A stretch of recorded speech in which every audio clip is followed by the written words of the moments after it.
ঠাকুরকে জিজ্ঞেস করছেন, জনক ভক্ত ঠাকুরকে বলছেন, ঠাকুর মানে ঠাকুর শিষ্য রামকৃষ্ণ, ঠাকুরকে বলছে, ঠাকুর আপনি যে এত বক বক করছেন, সব কি আপনার কথা সবাই নিচ্ছে? ঠাকুর বললেন, যার যেমন আধার তেমন সে সেইভাবেই নেবে। আধার মানে পাত্র। আবার তিনি বললেন, যার যেমন ভাব তার তেমন লাভ।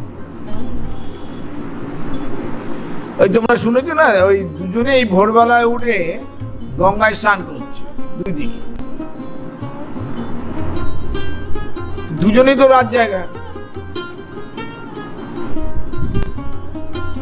সাধুরা তো ভোরবেলায় ব্রহ্মমূর্তে স্নান টান করেন, তপ জপ করেন। আর চোর তো রাত্রির বেলা চুরি করে সেও মানে চোরজবৃত্তি জিনিসপত্রগুলো এনে রেখে চান টান করে আবার ওগুলো বিক্রি টিক্রি করে দুটো পয়সা পাবে, তারও কাজ। তাই দুজনেই রাত জায়গায় ধরতে, দুজনেই চান করছে। তো চোর দেখছে একটা মানুষ চান করছে, সে তো সাধু ভাবছে না, চোরটা ভাবছে কি, ও বোধহয় আমার মতো রাত্রিবেলা চুরি করে এখন ওই মালপত্র বোধহয় বিক্রি টিক্রি করে চান টান করছে আমার মতো। আর সাধু ভাবছে কি জানো, যে বোধহয় আমার মতো সাধু বোধহয় তপ জপ করছে, চান। এই জগতে একটা ভাগবত কথা বলেছে, ভাগবতে বলা হচ্ছে, কখনো কারোর কথা শুনে বা অনুভবের উপর কোনদিন বিচার করতে নেই। যারা করে এটা শুধু পাপ নয়, মহাপাপ।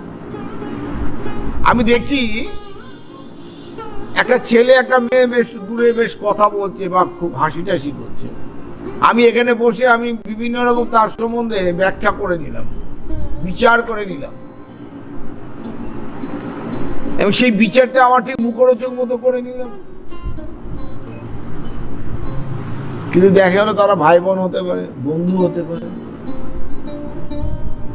কিন্তু আমি সেটা না দেখে ওই দূর থেকে দেখে কিন্তু বিচার করে নিলাম। এখন সংসারে অনেক আছে যারা দূর থেকে দেখে একটা অনুমানের উপর বিচার করে নেয়, সেটা পাপ নয়, মহাপাপ। এবং এরা কোনোদিনই নিজেরা এই যে শান্তি বলো না, মানসিক শান্তি কোনোদিনই পায় না। আর একটা হচ্ছে যে কেউ কোনো কথা কানে ভরে দিলে, দেখো সব থেকে বড় বিষ হচ্ছে পটাশিয়াম সাইনেট। ওই ছুঁচের ডগায় একটুখানি নিয়ে যদি তোমার গায়ে ফুটিয়ে দেয়, তোমার মৃত্যু অনিবার্য। কারণ আজ পর্যন্ত পটাশিয়াম সাইনেটের টেস্ট কি যা আবিষ্কার করেছে সেও বলতে পারেনি। ঠিক তেমনই তার থেকেও বড় বিষ, মানে মারাত্মক বিষ, যদি কানে কেউ বিষ ঢালে।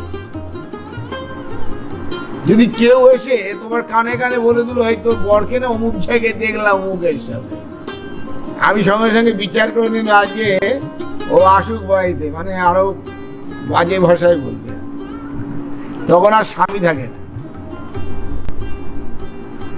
মা বললো, আপনার জানো তোমার স্ত্রীকে দেখলাম অমুক জায়গায় অমুক, সঙ্গে সঙ্গে একটা বিচার করে দিল। এটা পাপ নয়, মহাপাপ।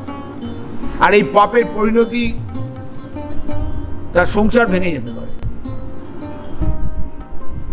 এবং সে সারা জীবন এইটা নিয়ে কষ্ট ভোগ করবে, মানসিক কষ্ট ভোগ করবে। তাই আমি একটাই কথা বলি,